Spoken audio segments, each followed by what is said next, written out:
Long ago, before the creation of Equestria, there was a vast cloud kingdom called Skyvale. It was the single largest Pegasus kingdom in the world, and it produced the weather for all neighboring Earth and Unicorn kingdoms. The Pegasi worked tirelessly, creating rainbows, wind, and rain clouds that would then be traded away in exchange for food. The city itself hovered over a great blue ocean so that it could use the water for weather production. Ships of food and supplies had to sail all over this ocean to reach Skyvale.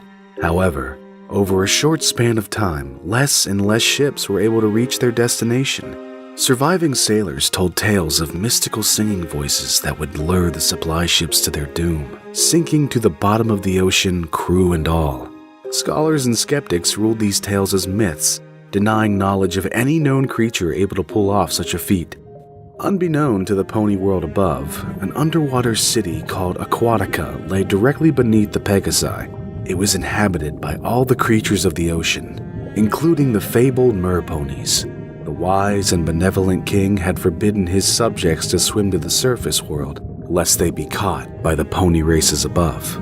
He feared those ponies would invade his kingdom and take their resources for their own greedy purposes. This, however, did not stop the curiosity and adventurous spirit of the king's daughter, Partiel. Against her father's wishes, she would swim to the surface to learn of the world she was forbidden to see. One particular afternoon, Partiel made the journey towards the surface in search of something special. Her faithful friend, Floundershy, followed nervously, despite her growing anxiety of being caught. Partiel, are you sure we should be going this way? Some pony might see us. Floundershy cautioned, darting her eyes as she swam. Oh, you're just being a scaredy fins, Floundershy. Besides, I have to find something special for Modcod's birthday, remember? Get it, Modcod? Because cod is a type of fish. I know, but you never know what might be lurking, waiting for us. I thought you loved all kinds of fish and animals. Oh, I do. I love sea stars, and sea sponges, and Nemo, and even a nice shark, but have you seen an octopus trap its prey? All those arms! Why does it need all those arms? You're silly, Floundershy. There's no octopuses here. Come on, it's not much farther. Partiel giggled at the silliness of her friend's phobias and continued towards the surface. It wasn't long before she broke through the waves, smiling at the sunlight overhead. Nothing like breathing in the dry, salty air. I guess that means the pony part of me still has air-type lungs, and the fish part of me has gills. Does that mean I can breathe from my flank? Let's try not to question the logistics of merpony anatomy, Pinkie. You're one of those narrators, saying big ol' leaky words I can't understand. What are you, a Twilight wannabe? Partiel scanned the waves looking for a little island that she wanted to visit in order to meet up with a strange sky dweller friend. Are you ignoring me? Oh, Partiel, is that you, darling? A familiar voice called. Partiel smiled and swam to greet her friend, Floundershy trailing after her just beneath the waves. Partiel, what brings you up here? Hang on, Birdie. Hey, you! Don't you ignore me! I have a legitimate question and you just shirk me off just like that? The other narrators warned me about you. They said if you get out of line, I can send you to the bad Pinkie corner. But I'm the star! You can't punish the star or the story won't continue! I guess you'd better behave, or Pound and Pumpkin will be very disappointed, won't they? You don't play fair! But that's really smart. I like you. We're gonna get along just fine, you and me. So, Partiel, what brings you up here on this glorious day? Birdie asked. Birdie was a seagull, and the first and only friend of Partiel's who lived above the ocean. She would spin marvelous tales of her travels, and show her little trinkets she had acquired from the ponies in the Cloud Kingdom. I'm here for a super special reason. My sister's birthday is today, and I want to get her something extra super duper amazingly special-rific. Won't your father be suspicious if you bring her something from the pony world? Oh, please. He doesn't know his pearls from his dingle hoppers. How would he find out? Birdie smiled and displayed an array of gemstones she had collected over the years and stashed on her little island. Alright, let's see what I have here for your sister. An emerald perhaps? Or a ruby? I suppose it would depend on her colors. Tell me, is she a winter or a summer? It makes all the difference, darling. Ooh, that one! That one! Party L shouted, pointing her hoof at a dull and unremarkable stone that had washed ashore. That. But that's just a rock. Aren't all of these rocks? Well, technically I suppose they could be classified as rocks, but these are gemstones. Far more valuable than any washed up little pebble. I thought you were looking for something a little more exotic. Why bother coming to shore if you're going to pick something that can be found anywhere in the ocean? Nuh-uh! This rock looks just like a sea cake! You can't find that on the ocean floor! It's super duper special, and Modcot is gonna love it! Can I have it, Birdie? Can I? Oh, alright. If you insist. Thanks, Birdie! Party L started, but was cut off when she noticed a strange array of colors pass overhead from one cloud to the next. Party L had never seen a rainbow before, and its beauty had left her speechless. Oh my. Looks as if the prince is at it again. The prince? Oh yes. The Pegasite prince has a habit of taking the rainbows from production and flaunting them about when he flies. It is rather lovely though, isn't it? Rainbow. Is that what that is? Party L said, reaching out her hoof in bewilderment. Speak of the stallion. Here he comes now. The blue Pegasus with a mane that matched the brilliance of the rainbows he carried was flying fast and freely overhead, and... And what? And what? Do you mean to tell me the prince is Rainbow Dash? Again? Excuse me, but this is Prince Dashy. Totally different prince and a totally different story. No, it's Rainbow Dash, and she was already a prince in Cindershy. Look, I can't go around making every pony think that I'm a Flutterdash shipper, okay? It's Prince Dashy, and he is totally different from that other prince. Okay, so Birdie is a mare, Floundershy is a mare, but Prince Dashy is a stallion. Don't question my logic. We're all just playing a role here. Genders mean nothing. As the prince flew, a colorful rainbow would follow like a streak of light in the sky. Party L could only catch glimpses of the prince as he flew quickly from one cloud to another. She sighed and put her hoofs to her chest, looking down at it in confusion. That's strange. I feel all tingly inside. Party L, do you have feelings for the prince? A mermare with a crush on a Pegasus? Oh, ridiculously romantic. You must find a way to speak to him. You must. But how? The Pegasi live too far above the water to reach. Love will find a way, won't it, Party L? Oh, I'm so excited. Tell you what, why don't you swim down and write him a letter, and I'll deliver it to the prince myself. You do that for me? Of course, darling. What else do I have going on? I'm an annoying squawking little bird with no social standings. Go on, hurry home with you, and be back with that letter before sundown. Party L squeed and dove back under the waves, swimming as fast as her fins would take her. Floundershy had to grip onto the base of Party L's tail just to keep up. But what about your sister's party? Floundershy said shakily as she was thrashed back and forth in the water. Don't worry, Floundershy. I can do both. I'll write the letter, give Modcot her present, and then sneak back to the surface before sundown. You'll do what? A new but familiar voice called. Party L gasped and stopped mid-swim, inadvertently slinging Floundershy off her tail and into her crustaceous friend. Sorry, Tribastian.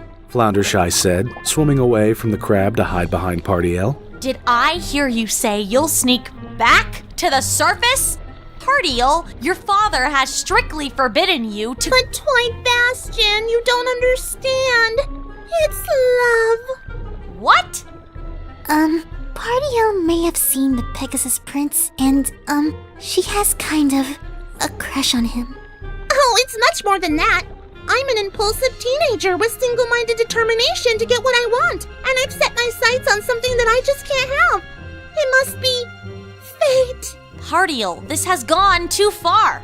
If your father found out that I let you swim to the surface again, he'd have my head. You're coming with me right now, and you're never to speak of this nonsense again. Understand?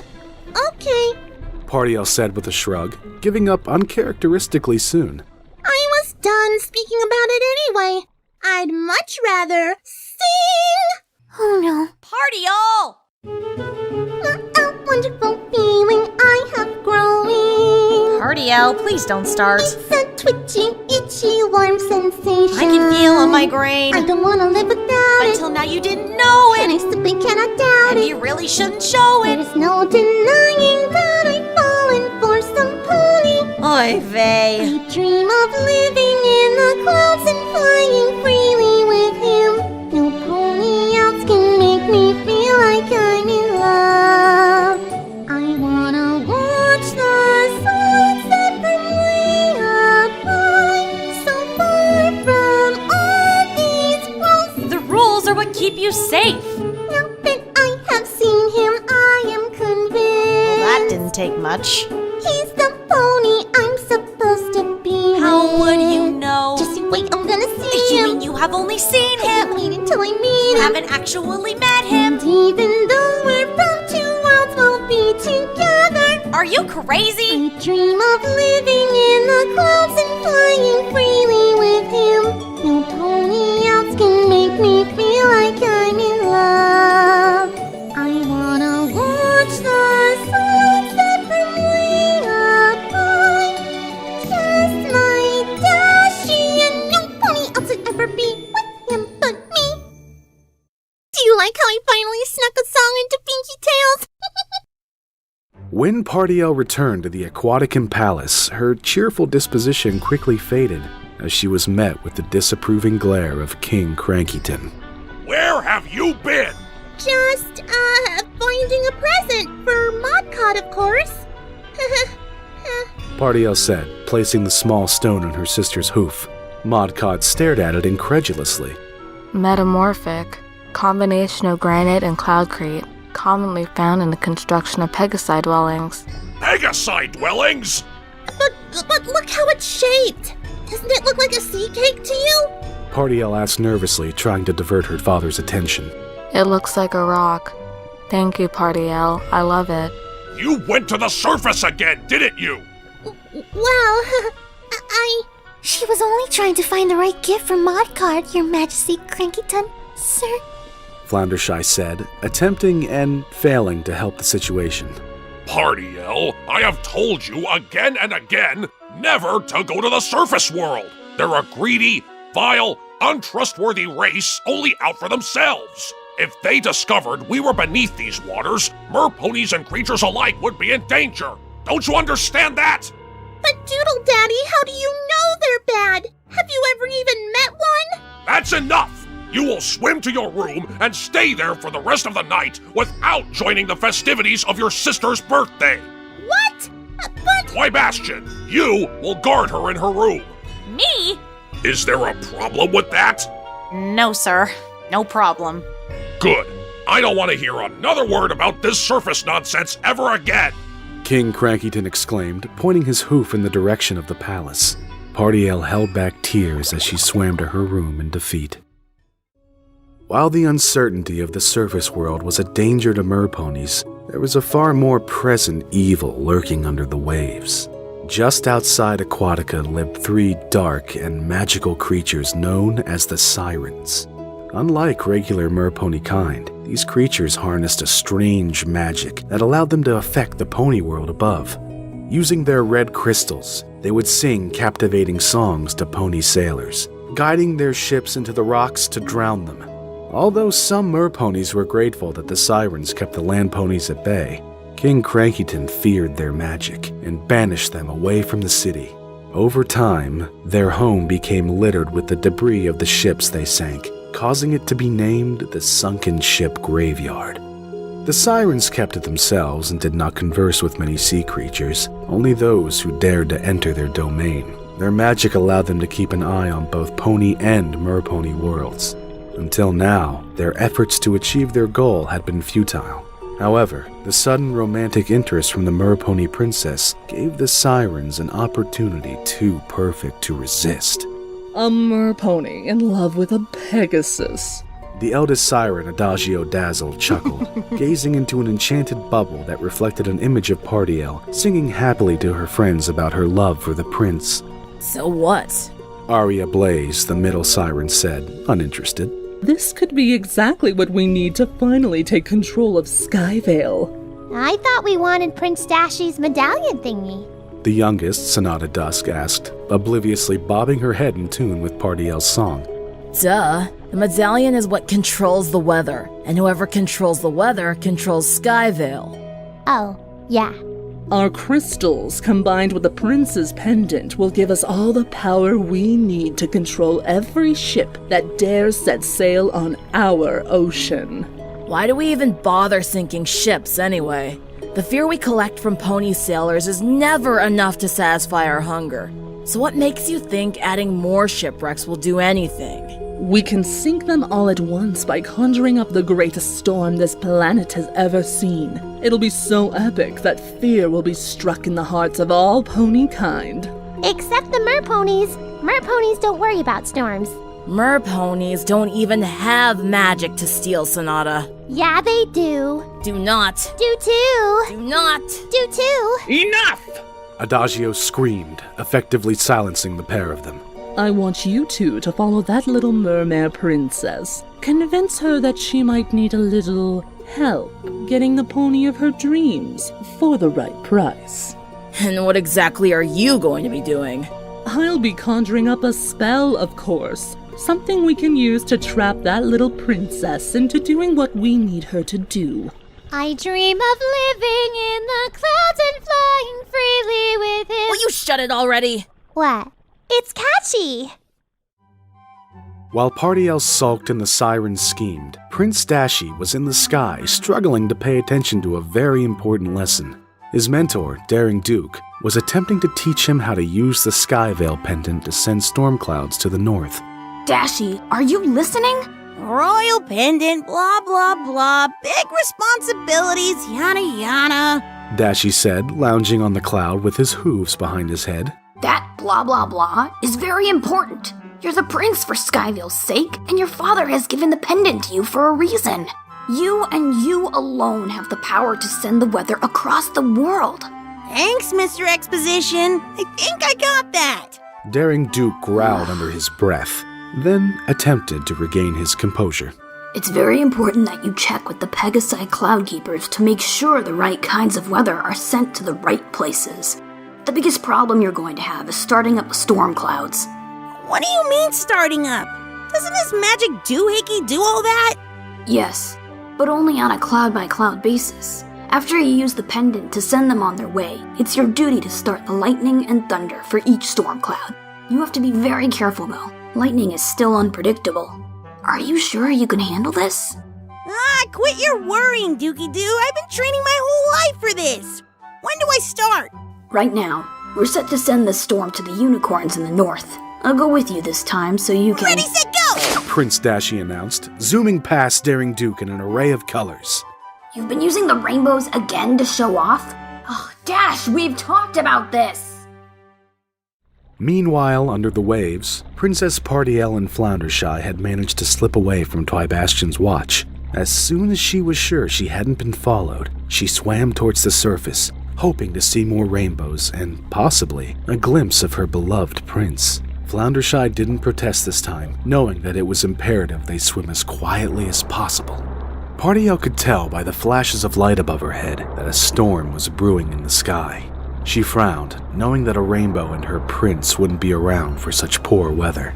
She turned tail in defeat and resolved to swim home when she heard a mighty crack of thunder, followed by a loud splash.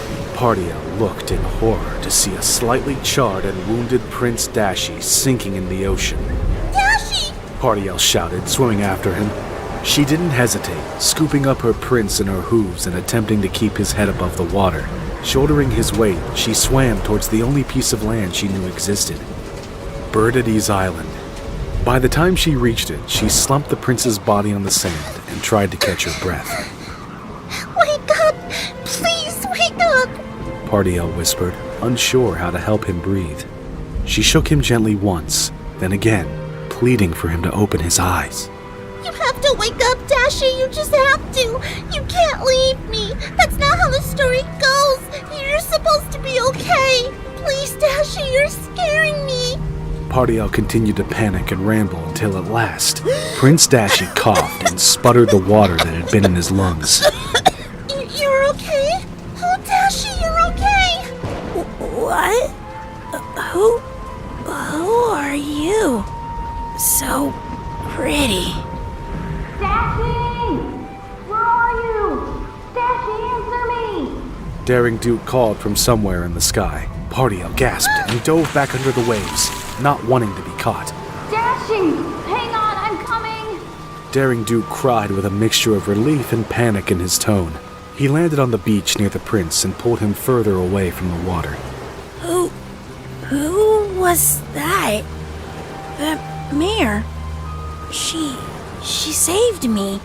Hang on, Dashi. You'll be all right. Daring Duke said, pulling the prince onto his back. With some struggle, he took off in flight towards the palace. Pardiel watched the exchange just below the water a few feet away. Her mind was buzzing with the words he had said. I don't think he's coming back, Pardiel. Floundershy said, putting a fin on her friend sympathetically. He said I was pretty. He looked so happy. Even though he almost died, he looked at me like he loved me. I can't go on without him, Floundershy. I just have to know what he thinks of me. But how? You don't even know where he lives. I guess that means you'll have to fly there. Pardiel and Floundershy turned around sharply to see where the third unfamiliar voice had come. Two strange merpony creatures had joined them, both looking friendly and still frightening at the same time. Fly there? Well, that's the only way you can get to Skyvale, isn't it? And it just so happens we know how you can do it. Who are you? Pardiel asked cautiously, Floundershy hiding behind her fin in the process. We're the Sirens, of course. You have heard of us, haven't you? Well, yeah. Then you must know that we have access to some powerful magic. And we're totally willing to share it with you, too. But why? Follow us. We'll explain it on the way. The pair of sirens said, swimming away and expecting Pardiel to follow. I don't think we should do it. Let's just go home. But they said they could help. They said I could see my prince again. Floundershy grimaced in disagreement. Following her gut instinct, she slipped away from the princess and the sirens when they weren't looking. She swam as quickly as her little fins would take her back towards Aquatica. Come in, princess. Adagio said, beckoning Pardiel forward. Pardiel noted that they were in a particularly large sunken pony ship. Spells and dangerous-looking objects lined the shelves, nooks and crannies of what was once the captain's quarters. Whoa! You really have evil bad guy wear down to an art! My fellow sirens here tell me that you have a bit of a problem. A Pegasus problem, to be exact. I want to be a Pegasus so that I can fly up and find my prince. Well, we can certainly help you with that. Adagio said, gathering magical supplies while the other sirens kept a close eye on Pardiel. You will? But why? I don't know what you've heard about us sirens, but I assure you it isn't all true. We're merponies, just like you. We just want to belong. So you're not villains? You're just shy magical mermares who sink ships and happen to live in a really spooky graveyard? No pony's ever harmed. The sailors merely fly away when the ship sinks. Or use their magic to teleport somewhere else. Or flare around in the water and scream like little guppies because they never learned how to swim. What? We only mean to protect the merponies. Perhaps if the Pegasi understood us poor sea creatures, They could keep other ponies from trying to hurt and use us. So you can make me a Pegasus? Well, yes. But We may be good merponies, but we don't work for free, you know.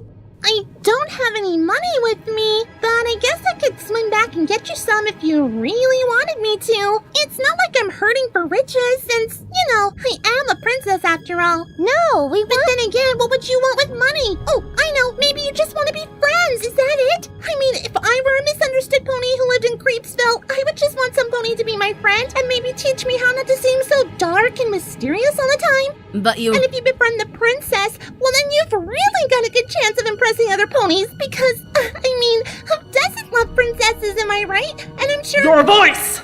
We want your annoying, never-ending, high-pitched, squeaking voice so we don't have to listen to it anymore. Make it stop! Sonata wailed in the corner while Arya covered her ears. But if I don't have my voice, how can I tell Dashi that I'm the one who saved him and that he was all wrong about merponies and— You'll figure it out, I'm sure. Do you really think he won't love you if you don't talk? Trust me, we're doing you a favor here. Oh, well, then you'll make me a Pegasus for my voice, right? Our spell will work for 3 days. You have until then to get Prince Dashi to say I love you. If he does, you'll remain a Pegasus forever and live happily ever after. But what if I don't? Then you'll have to come back and serve us. Forever. Forever and ever? Yes! Oh, well, I don't know. The clock is ticking, Partiel. This offer won't last forever. Partiel bit her lip and mentally weighed her choices. She heaved a sigh and nodded softly. All right. Turn me into a Pegasus and I'll give you my voice. And if I fail, I'll work for you forever and ever and ever. I pinky promise. Pinkie, what? What is that? Look, just sign this magic parchment and the deed will be done. Partiel took the magic quill from beside the parchment and carefully scrawled her name on the dotted line. As soon as the quill left the parchment, it disappeared, and the 3 sirens laughed in unison. They used their crystals to conjure a magical beam of red light. It hit Partiel directly in the chest and traveled up to her throat. Wait, I didn't get to say goodbye and— She started, but the magic pried the voice from her body before she could finish. Adagio smiled, engulfing the magic with her crystal and directing a second beam of light towards the Mermare's chest. Sonata and Arya quickly following suit. In a red flash of light, Partiel's body began to change. No! Floundershy shouted from the entrance to the lair. You're too late. Arya said with a dark smile. Let her go! Twybastian demanded, swimming at the sirens in anger. The king will be furious! Too bad. So sad. The magic from the sirens' pendants let out a final burst of light, and Partiel reappeared. Somehow in the transformation, her mane and coat color had changed, along with her body. Her once bright pink complexion was now a pale white, with a yellow bouncy mane and tail. She didn't have long to admire her new flank, hooves, and wings, however, before she began choking on the lack of oxygen. If we were you, we'd hightail it up to that little island before your princess drowns. This isn't over! Twybastian called, assisting Floundershy as they carried Partiel away quickly. The sirens giggled to themselves as they watched the trio of friends struggle to the surface. Our plan is in action. Adagio started, but stopped mid-sentence when she realized the voice coming from her throat was no longer her own. Wait. Oh my gosh. No, this can't be happening. The magic wasn't supposed to do that. Oh, great! Now we have to listen to that high-pitched whine all the time. This is the funniest thing I have ever seen. Like, ever. No! Adagio screamed again in anger, the other sirens having to stifle their laughter in the process. Oh, what were you thinking? Twybastian raged, pacing back and forth on the little island while Partiel attempted to use her back hooves. The king is going to kill me! I am a dead crab! Maybe we should have brought him to the sirens instead. What? Are you crazy? He would have been even more mad! I was supposed to watch her. Not only did I fail, but now she's gone and made a deal with the sirens? She's a Pegasus now. She's the very thing the king hates the most. I am so dead. Partiel rolled her eyes and opened her mouth to talk, but no sound came. And, of course, you can't even talk now. How in the hay are you supposed to do anything if you can't even talk? Obviously, you had to promise something to the sirens in order for them to give you this spell. If the price was your voice, then what's the catch? Partiel scrunched her face and put a hoof to her mouth, trying to think of a way to convey her message. She brightened when she met Floundershy's gaze and waved her hooves to get her attention. Oh, I think she's trying to tell us something. You think? Partiel moved her hooves dramatically and changed her facial expressions, not dropping Floundershy's gaze. Let's see. I get to be a Pegasus for 3 days and have to make the prince say I love you before time is up, or else I turn into a mermare and have to serve the sirens forever. Floundershy interpreted. Partiel smiled and nodded enthusiastically. You got all of that from her hoof flailing? I guess so, yeah. A lot of good that will do us. Floundershy can't exactly follow you to Skyvale and interpret. Besides, I don't think ponies can understand animals. Well, not many of them anyway. Then what are we going to do? The only thing we can do. I'll have to go with Partiel to Skyvale, and you will have to stall the king until this whole mess is sorted out. Me? Stall the king? Unless you have a better idea. Partiel attempted for a second time to remain on her hooves, but continued to fail, falling back on the sand and sending it toppling over her friends in the process. I guess not. Floundershy said, shaking the sand from her gills. All right then. First things first. We'll have to figure out how to get you to stand on those things. Twybastian said, Partiel nodding enthusiastically in response. Meanwhile, Daring Duke and Prince Dashi were wandering the beaches below Skyvale in search of the mysterious mare who had saved the prince's life. Daring Duke was unconvinced that such a mare existed, claiming that she was a figment of Dashi's imagination. I'm telling you, Dookie Doo. Please stop calling me that. You know I hate that. That's why I do it. But listen, I know that mare is out there somewhere. There's no other way I could have survived this without her. Wait, is that her? Daring Duke asked in shock, pointing a hoof at a clumsy-looking Pegasus who couldn't seem to fly straight. No, the mare I saw was pink, but it looks like she needs some help. Left. No, not right. Up. Twybastian said in exasperation. He was hidden somewhere in Partiel's mane, near her ear, getting landsick from Partiel's amusing attempts at flight.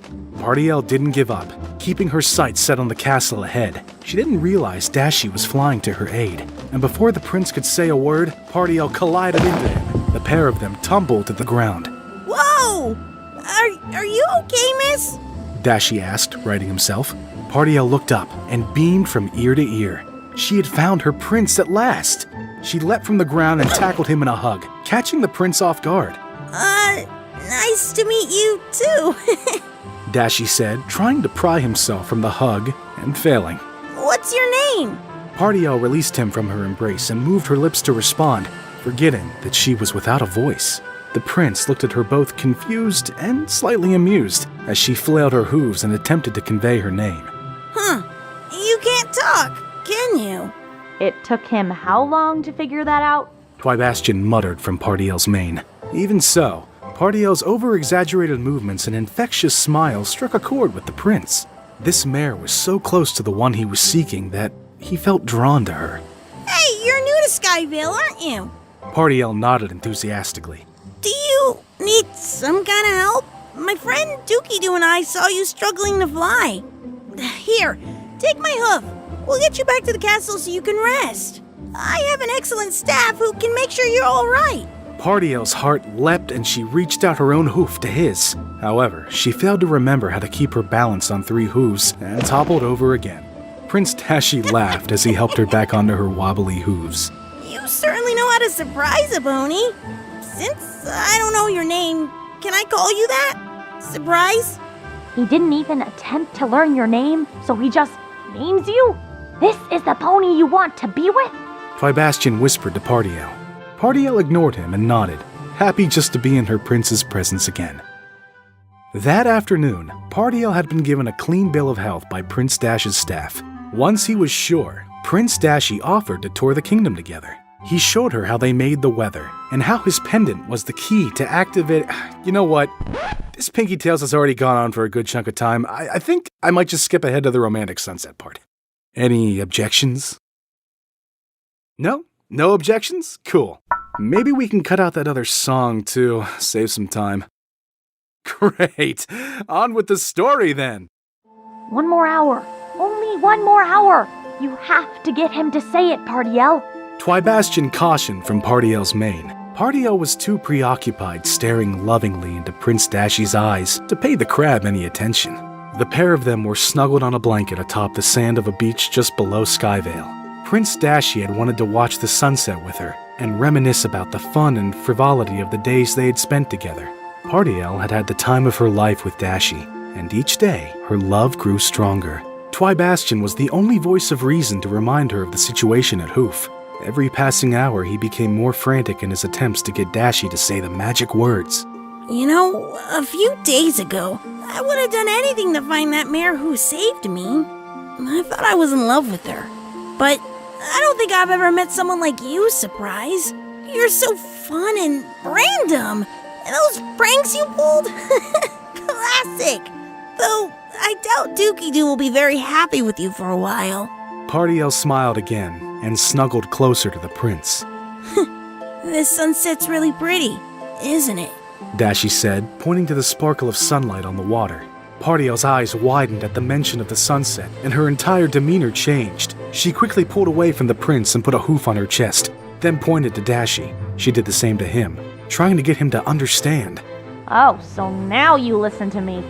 Wait, what's wrong? Pardiel continued the cycle, touching her chest, then the prince, touching his chest and then herself. Unfortunately, the prince wasn't catching on. You, have heartburn? Pardiel shook her head. You're trying a secret hoof shake? Pardiel shook her head again, glancing at the sunset in panic. Oh, come on! It's not that difficult. Twybastian exclaimed from within Pardiel's mane. Who said that?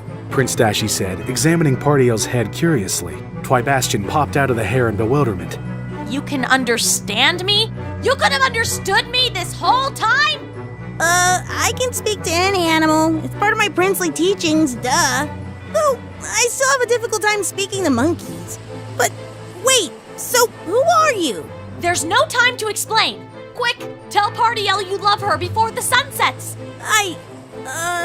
Pardiel looked at the prince with wide, pleading eyes, and though he didn't understand, he took the little crab's instruction.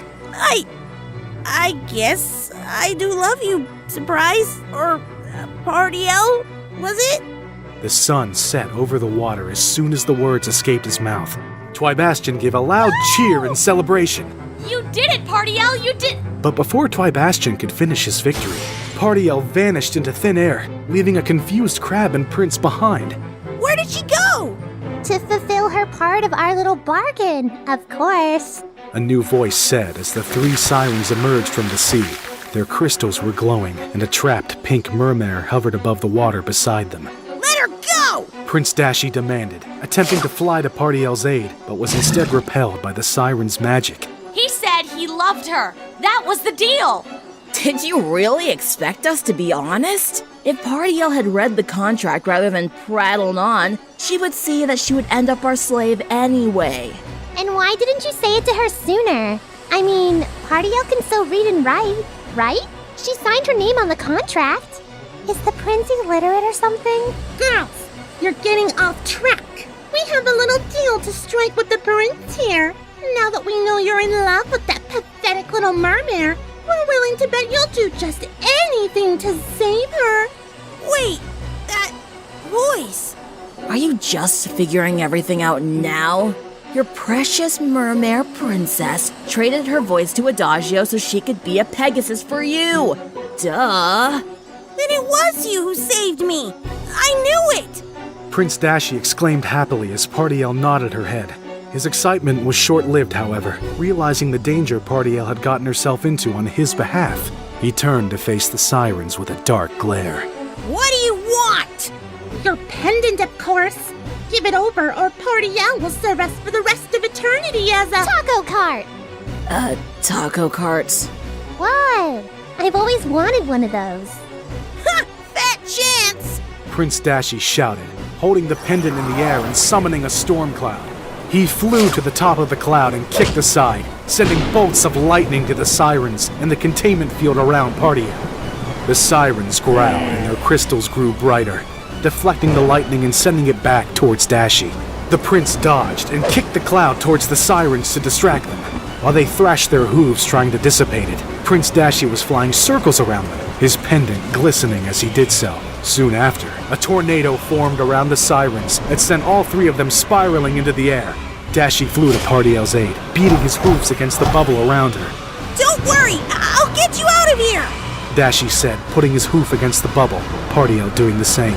The crystals! Destroy the crystals and you'll destroy the sirens! Twybastian called from the shore. Of course! Dashi answered. He flew towards the tornado, using all the strength in his wings to keep from being pulled into it. Aiming his pendant just right, Dashi sent a bolt of lightning into the jumbled sirens, hitting Adagio's crystal. He gave a victorious cheer when he saw a pink ray of magic escape the tornado. The magic flew directly at Party L, bursting the bubble that contained her. Party L splashed back into the sea. When she emerged, her voice had been fully restored. Party L, you're okay! Prince Dashi cried, flying into her open hooves. I'm fine, but I think we have a big problem. Party L cried, pointing her hoof at the sirens who escaped the tornado, with smug grins on their faces, their crystals each glowing brighter than they had before. Did you really think you had won, little prince? Now that you have restored my true voice, we can unleash our magic on you. That pendant will be ours! Adagio announced with a cackle. She and the other sirens turned their attention to the prince and began to sing. Their hypnotic spell was drawing the prince towards them, and he was helpless to stop it. Dashi, no! Party L cried, holding him back as best as she could. Twybastian aided the princess, jumping from Party L's mane onto Prince Dashi's back and crawling up to cover his ears. Don't listen!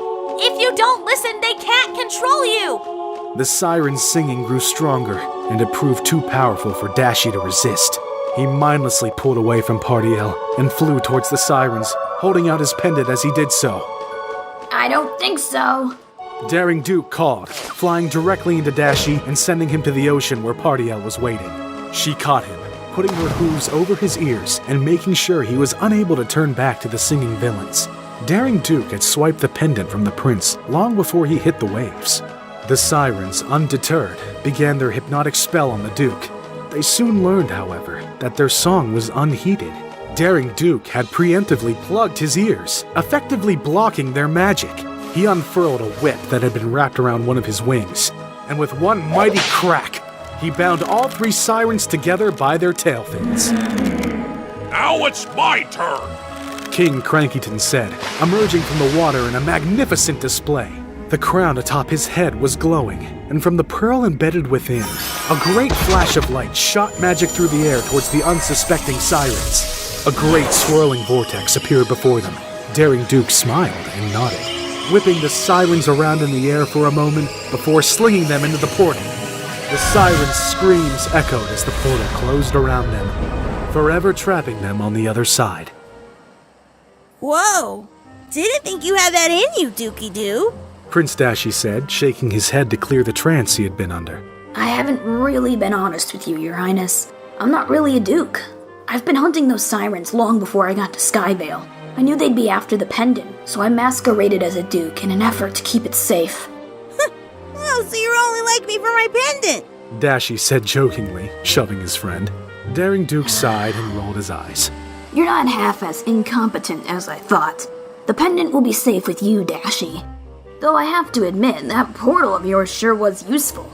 I thought merponies didn't have magic.